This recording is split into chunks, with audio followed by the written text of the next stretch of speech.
Doy ahora la palabra a la señora Georgette Gagnon.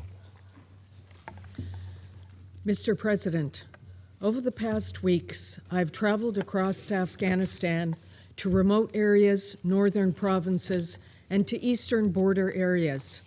In these visits, I've heard a consistent message from Afghan people, returnees, business owners, earthquake and conflict-affected families, rural and urban communities, and from women and girls.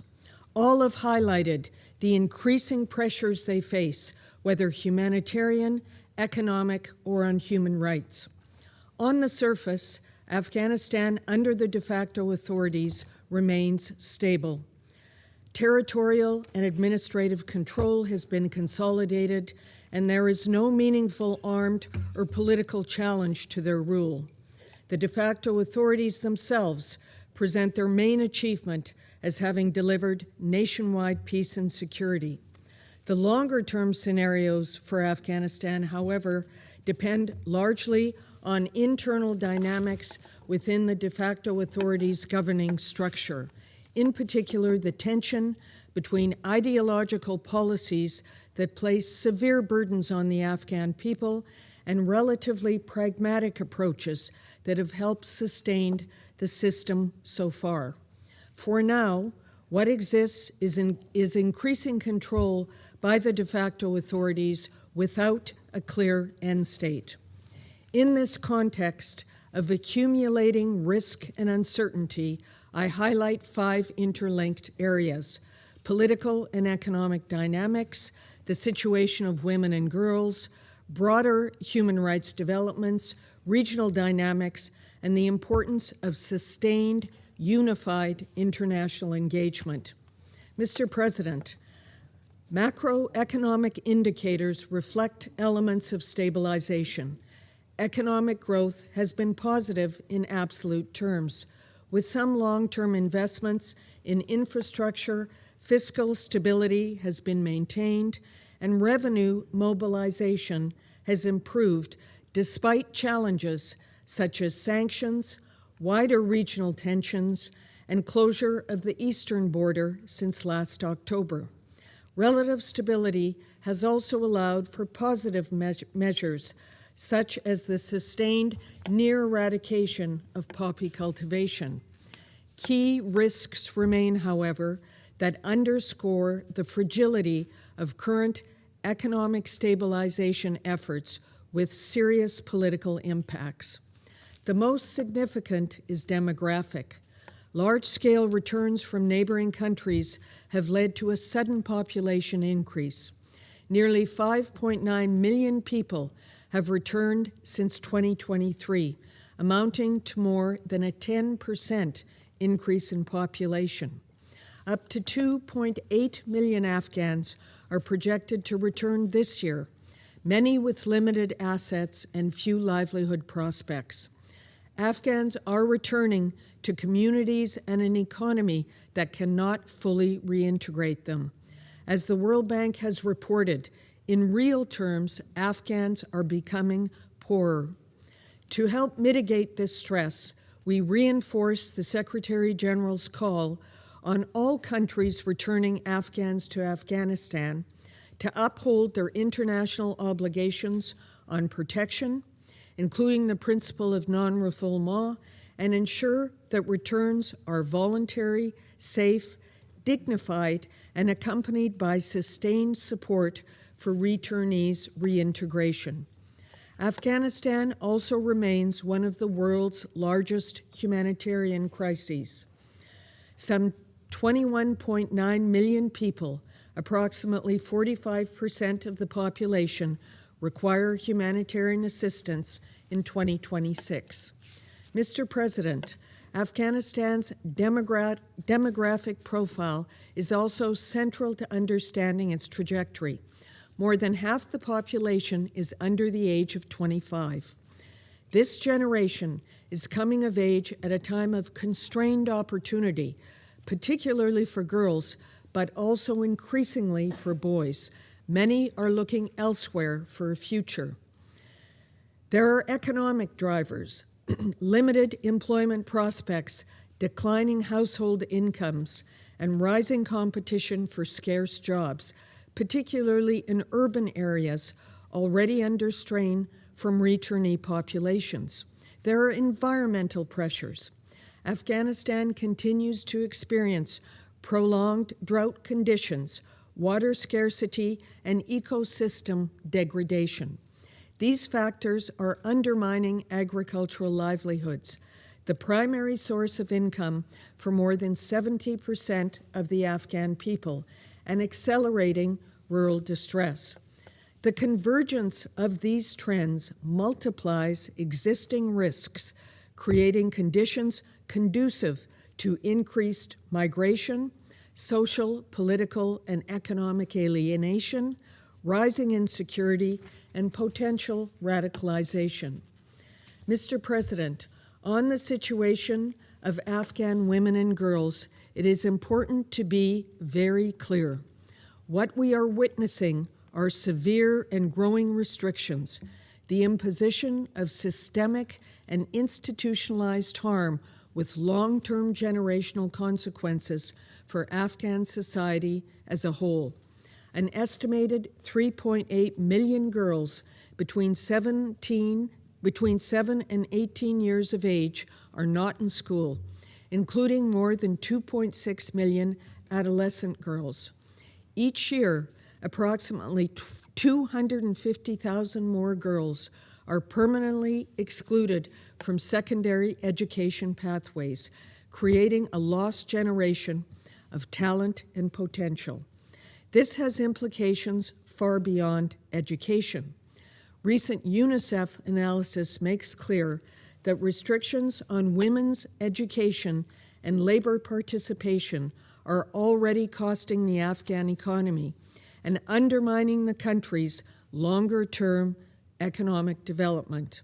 Sectors such as health and education are experiencing a decline in qualified female professionals, with projections indicating the loss of more than 25,000 skilled workers by 2030.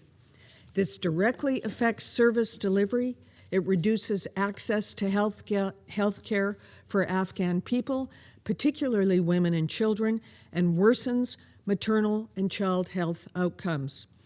These costs, both human and financial, will only worsen and compound over time.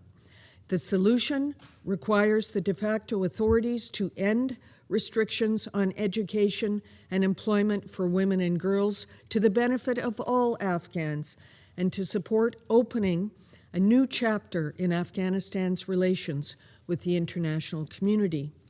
In this context, the continued exclusion of UN female national staff from UN premises reminds us every day of the harmful impact of restrictions on Afghan women across the country.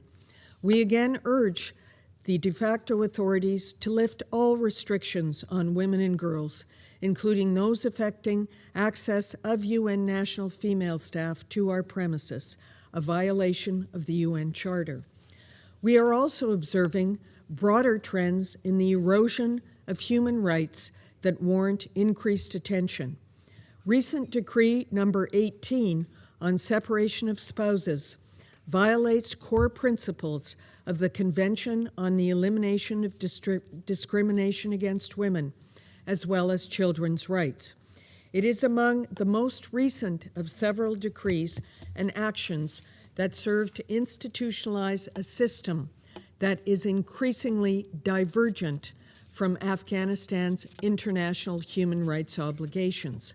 And these include recent reports of the detention of some 30 women in Herat by de facto representatives of the Promotion of Virtue and Prevention of Vice and Police for allegedly not meeting the Taliban dress code.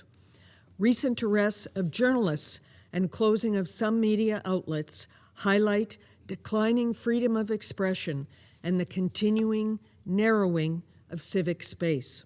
Mr. President, relations between Afghanistan and Pakistan remain strained, with continued border closures, security incidents, and military signaling. The impacts are immediate, as outlined in the Secretary General's report. Border closures disrupt trade flows, reduce access to markets, and increase the cost of goods. They also impede humanitarian operations and restrict access to vulnerable populations. Civilian casualties associated with cross-border incidents, as documented in the Secretary General's report and UNAMA's reporting, underscore the human impacts of this conflict. On both sides of the border, civilians bear the cost of political differences that must be resolved diplomatically. UNAMA reiterates its call for sustained efforts towards de-escalation and a durable ceasefire, agreement on reopening of border crossings, particularly for humanitarian assistance, and peaceful dialogue to resolve differences, including on the continued presence of terrorist groups on Afghan soil, as reported by the Sanctions Monitoring Team.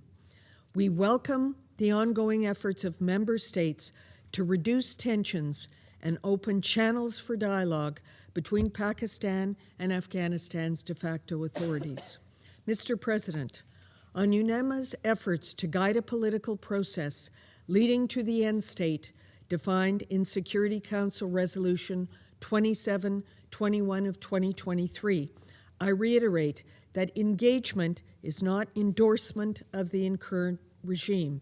It is necessary for situational awareness, to facilitate dialogue, and to better support the Afghan people.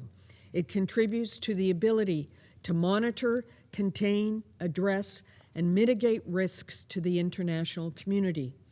Across Afghanistan, at its headquarters and 8 field offices around the country, UNAMA and the United Nations system continues to operate as an active presence, engaging daily with communities and Afghan people, supporting humanitarian and basic human needs assistance, and monitoring, reporting, and taking action on real-time political and human rights developments on the ground. UNAMA also engages constantly with the de facto authorities across the country. While significant differences exist, the channels for dialogue are open and frank. The Doha process is the current format in which dialogue on key political issues take place, a multilateral framework that brings together international and regional actors for structured engagement with the de facto authorities towards the Security Council affirmed end state. Afghanistan at peace with itself and its neighbors, fully reintegrated into the international community, and meeting its international obligations for the Afghan people's benefit. 3 years after the first meeting of the Special Envoy's Afghanistan, there has been some progress on a comprehensive approach that serves the Afghan people and supports the international community's objectives. More is needed, however, as highlighted in the Secretary General's report.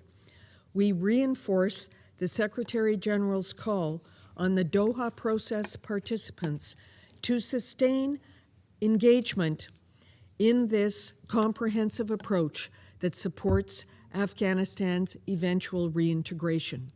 The de facto authorities are encouraged to establish a structured mechanism for further engagement with UNAMA on this approach. Member states, in their interactions with the de facto authorities, should continue to make clear that reintegration remains possible through concrete, balanced, cooperative steps that build confidence and aim to resolve the underlying issues preventing Afghanistan's reintegration into the international system, including the imperative to meet international obligations. UNAMA remains invested in achieving this Council's affirmed end state for Afghanistan.